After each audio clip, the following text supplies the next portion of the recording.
Hi అండి, welcome to my channel. నేను మీ శ్రావణి. ఇవాళ నేను గుత్తి వంకాయ కూర చేసి చూపించబోతున్నానండి.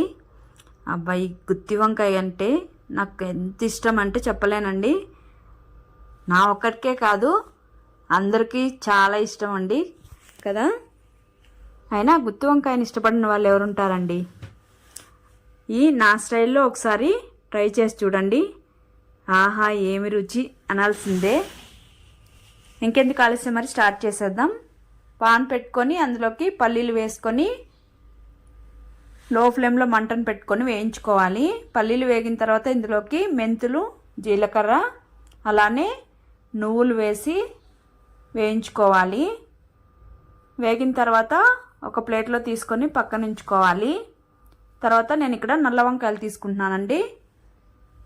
తీసుకొని ఒక బౌల్ తీసుకొని వాటర్లో కొద్దిగా సాల్ట్ వేసి వంకాయల్ని నేను చూపించిన విధంగా కట్ చేసుకొని అందులో వేసుకోవాలి.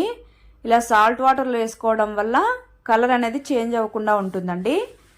తర్వాత మనం వేయించుకున్నటువంటి పల్లీలు ఆ మిశ్రమాన్ని మిక్సీ జార్లోకి తీసుకొని వాటర్ యాడ్ చేయకుండా పొడిలాగా చేసుకోవాలి. ఈ పొడి అనేది మరీ మెత్తగా కాకుండా కొద్దిగా బరకగా ఉంటే బాగుంటుంది. తర్వాత తీసి పక్కన ఉంచుకొని మనం వంకాయల్లో ఉన్నటువంటి వాటర్ అంతా వంపేసి ఇలా ప్లేట్లో తీసి పక్కన పెట్టుకోవాలి. చూడండి, కలర్ అనేది ఏమీ చేంజ్ అవ్వకుండా అలానే ఉంది. తర్వాత పాన్ పెట్టుకొని హీట్ ఎక్కిన తర్వాత ఒక హాఫ్ కప్ అలాగా ఆయిల్ వేసుకోవాలి.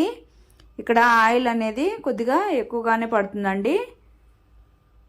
తర్వాత వేసుకునే ముందు జాగ్రత్తగా వేసుకోండి, ఎందుకంటే వంకాయలో వాటర్ ఉంటుంది కదా, దానివల్ల కొద్దిగా చుట్టుపట్లాడుతూ ఉంటుంది. వేసుకున్న తర్వాత మూత పెట్టుకొని కుక్ చేసుకోవాలి. చూడండి, ఇలా కుక్ అయితే సరిపోతుంది. కుక్ అయిన తర్వాత తీసి ఒక ప్లేట్లో పక్కన ఉంచుకోవాలి.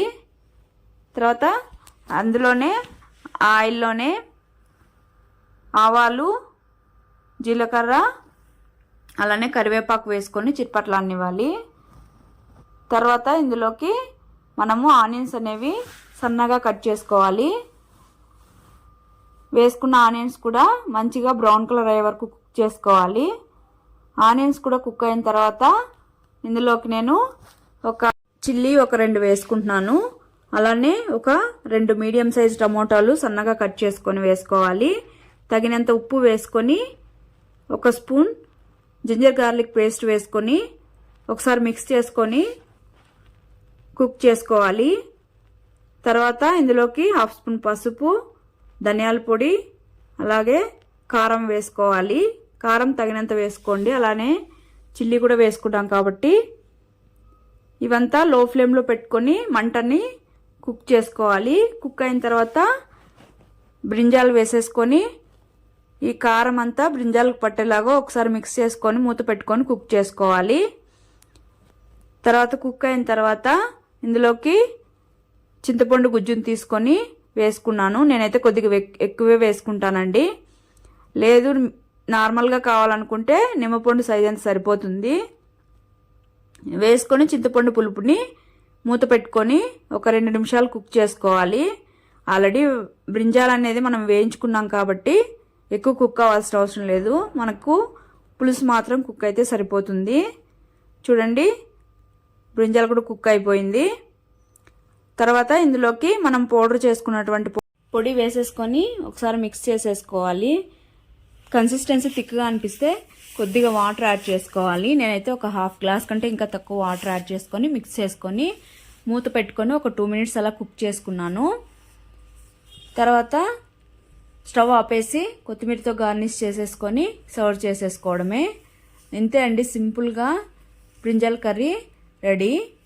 ఇంకా సింపుల్గా చేసుకోవాలంటే ఈ పొడి మిక్స్ ఉంది కదా, అది ముందుగా ప్రిపేర్ చేసి పెట్టుకుంటే ఇంకా ఈజీగా చేసుకోవచ్చు.